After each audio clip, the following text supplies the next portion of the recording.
Bonsoir à tous, j'espère que tout le monde va vraiment super bien. Alors voilà, après beaucoup d'attentes, beaucoup de personnes qui me demandaient tous les jours, Chem, c'est quand que tu sors tes prévisions saisonnières? En plus, avec tes nouvelles méthodes, ça pourrait être bien plus intéressant.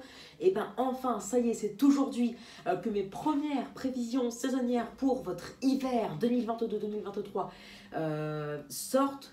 C'est aujourd'hui du coup que je sors, que je livre ma première tendance, hein. J'ai beaucoup travaillé là-dessus, donc vous aurez la tendance exacte pour chaque mois. Donc vous aurez par exemple au mois de décembre et janvier-février, pour ces 3 mois-là précisément, pour chaque mois vous aurez précipitation, excédent ou pas, température la même chose et même potentiellement du coup ensoleillement. Et vous serez du coup, si ce sera un mois avec un risque de froid, de vague de froid, et s'il y aura de la neige ou pas, est-ce qu'il y en aura beaucoup ou non, et par rapport à la normale, qu'est-ce que ça pourrait donner. Donc un hiver froid, un hiver neigeux ou pas, des vagues de froid ou pas, est-ce qu'on va enfin pouvoir, après 9 ans d'attente, hein, parce que c'est depuis l'hiver 2013-2014, les hivers sont hyper nuls, après 9 ans d'attente, est-ce qu'on va enfin pouvoir retrouver un hiver au moins standard, hein, au moins 12 saisons?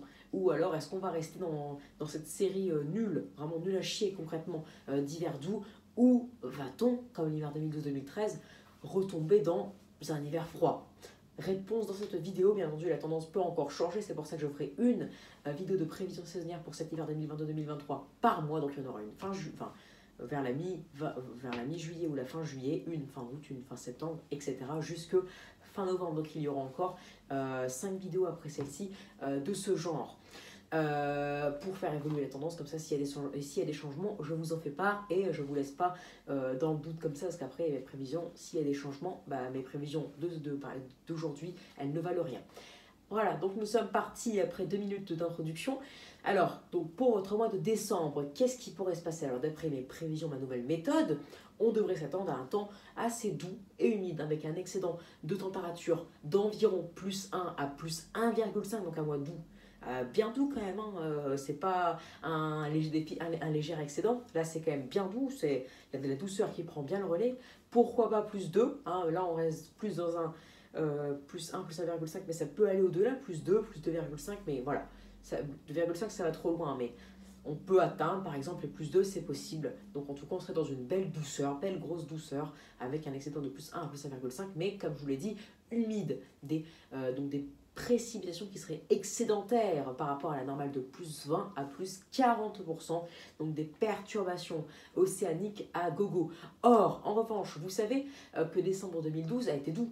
Il était doux et humide. Et pourtant, on a eu beaucoup de neige en début de mois, hein. Et c'est pour ça, d'ailleurs, que 2012, décembre 2012 a fini avec un excédent en termes de jours de neige, hein. On a eu plus de neige que la normale, alors que le mois a été doux. On a eu en moyenne un excédent de +1,3, il me semble, en plus, et des précipitations excédentaires. Là, on se dirige vers le même type de temps.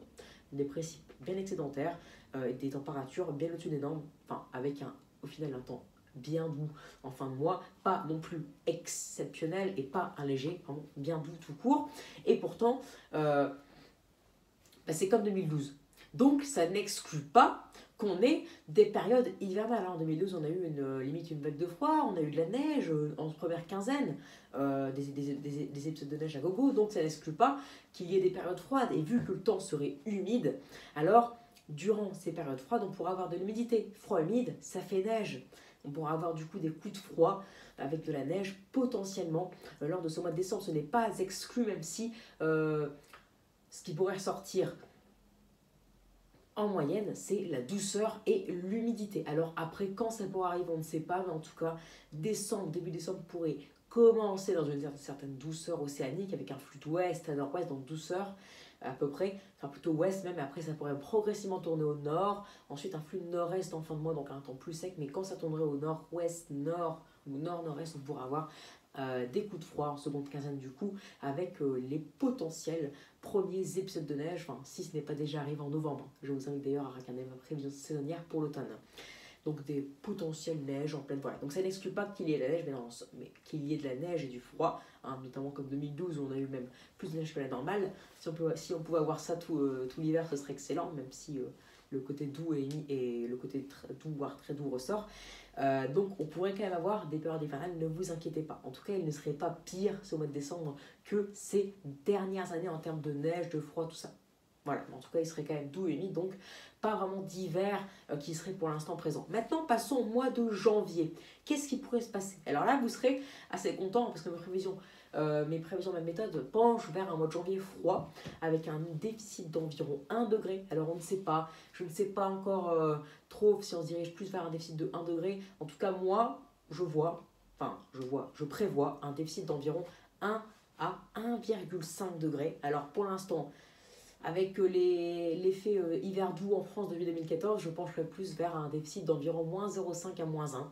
Donc voilà, ça c'est sans prendre en compte les effets du réchauffement climatique qui a eu lieu jusqu'en 2022 par rapport aux années, aux anciennes années. Donc là, on se dirige plus vers un déficit de moins 0,5 à moins 1, donc un mois de janvier au final hivernal quand même, qui semble prendre du galon, si je puis dire, comme il serait à l'image de 2013, même un petit peu plus froid, et il serait même assez humide. Et oui, c'est ça qui est intéressant. Il serait moins humide que décembre. D'après mes prévisions, on pourra avoir un excédent de précipitation de plus 10 à plus 30%, donc légèrement moins humide, mais il serait quand même assez humide, avec des perturbations par l'ouest qui seraient nombreuses, mais avec ce froid, souvent le flux tournerait en secteur nord, voire même nord-nord-ouest, donc des descentes d'air polaire a priori à gogo tout au long du mois, entrecoupées de périodes plus sèches, rares, et entrecoupées de longues périodes plus douces et humides.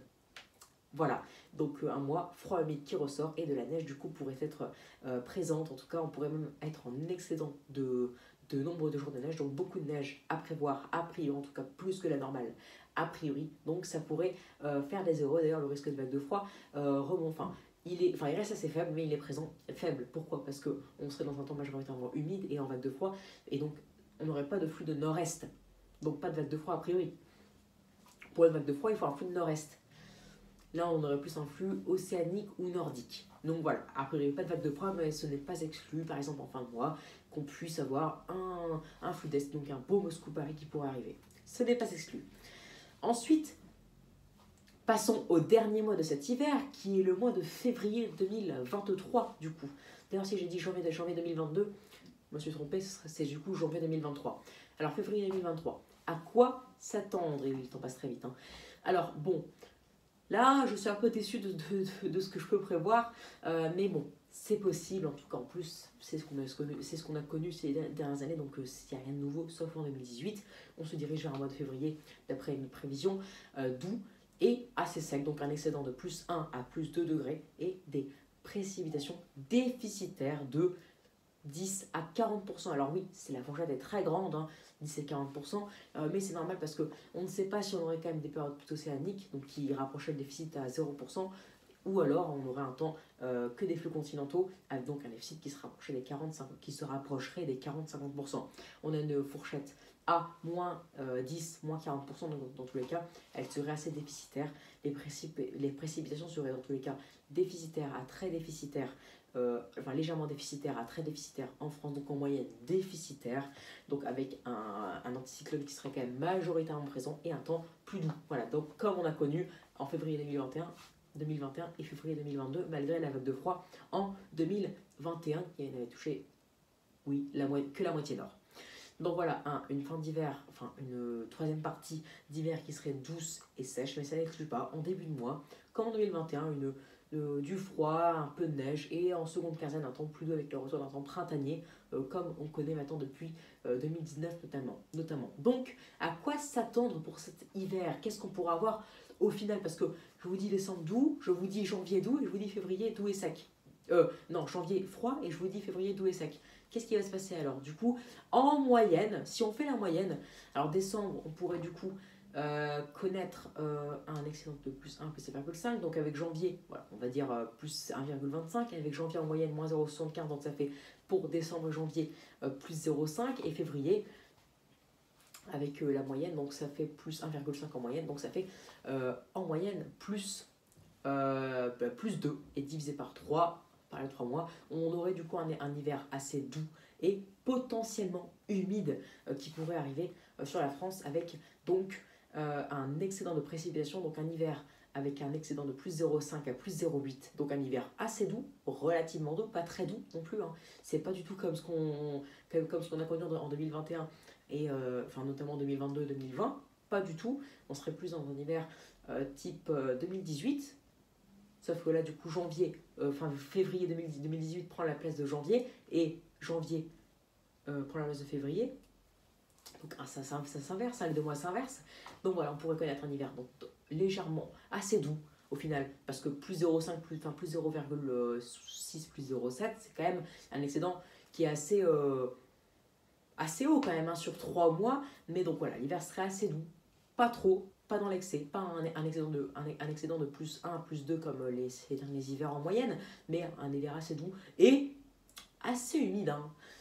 Parce qu'on attend un hiver de moins en moins humide a priori, mais un excédent qui serait toujours là en moyenne de 30% pour décembre, 20% pour janvier et février, un déficit de moins 25, donc ça ferait 2 saisons en moyenne pour janvier et février et plus 30 pour décembre, donc un excédent de plus 10% en moyenne pourrait se dessiner sur les 3 mois, donc un hiver dans l'ensemble assez doux, voire doux et assez humide, donc ça n'exclut pas des tempêtes en décembre-janvier avec le flux océanique, hein, donc la saison tempétueuse pourrait être assez de saison même supérieure à la normale, l'ensoleillement pourrait être assez déficitaire notamment en décembre et janvier, et notamment, c'est ça qui nous intéresse le plus, hein, on ne va pas se le cacher, le froid, la neige, il pourrait être là, ça pourrait être là en décembre, car le flux pourrait temporairement tourner au secteur nord-nord-ouest, donc de la neige potentielle en décembre, même si ça resterait dans l'ensemble inférieur à la normale.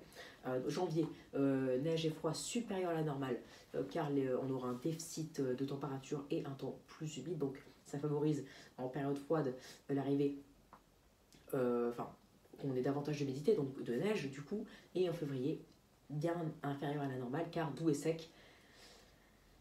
C'est rare d'avoir de la neige avec un temps doux et sec. Voilà, donc vous savez tout, donc un hiver dans l'ensemble assez doux et assez humide, mais la neige, le froid pourraient être là, et ils pourraient être les plus présents depuis ces derniers hivers, à égalité avec 2018, même si l'excédent au final pourrait être un peu plus important, ce serait quand même, on va dire, à égalité.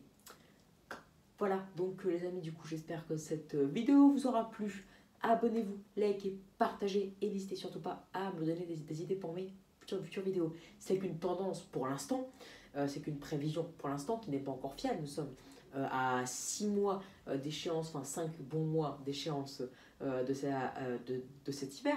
Donc plusieurs tendances, 5 tendances arriveront ces prochains mois pour affiner cela, pour donner une tendance de plus en plus fiable. C'est pour ça que s'il y a des changements, je ferai volontiers une nouvelle vidéo de prévision saisonnière. C'est une nouvelle méthode, d'ailleurs c'est une nouvelle méthode que j'emploie pour ces nouvelles prévisions, donc j'espère que ça va fonctionner, et ça pourrait, si ça fonctionne, devenir du coup beaucoup plus fiable que les anciennes prévisions. Donc ce n'est pas non plus à prendre au pied de la lettre, mais à prendre au sérieux, comme tout ce que vous voyez sur les sites, les passionnés qui sortent des prévisions, c'est à prendre autant au sérieux. Voilà, donc j'espère en tout cas, même si l'hiver d'ensemble ressortirait d'où mon point de vue, j'espère avoir raison. Pourquoi? Parce que moi je préfère largement avoir un hiver doux, assez doux et assez humide, et de la neige, du froid en janvier et même potentiellement un peu en décembre, que avoir un mois de décembre doux et sec, janvier doux et sec et février doux et sec comme 2022. Voilà, je préfère largement ça que 2022, je préfère ça à 2021, je préfère largement ça à 2020, je préfère largement ça à 2019. 2018 c'est égalité, je préfère ça à 2017, excusez-moi, car 2017, même si l'hiver a été de saison, les précipitations ont dans l'ensemble été déficitaires. En tout cas, voilà, l'hiver serait le plus intéressant depuis au moins 5-7 ans, si cette tendance venait à se confirmer. Voilà, donc en tout cas, très bonne soirée à tous, et j'espère que cette prévision saisonnière vous aura plu, et on suit la situation attentivement, et je ressortirai des prévisions saisonnières dès que possible, donc les prochains mois, pour faire évoluer cette prévision et la rendre de plus en plus fiable. Voilà, soyez nombreux aujourd'hui et soyez nombreux aux prochaines actualisations. Très bonne soirée à tous, ciao. Et n'oubliez pas de liker, c'est très important pour me soutenir.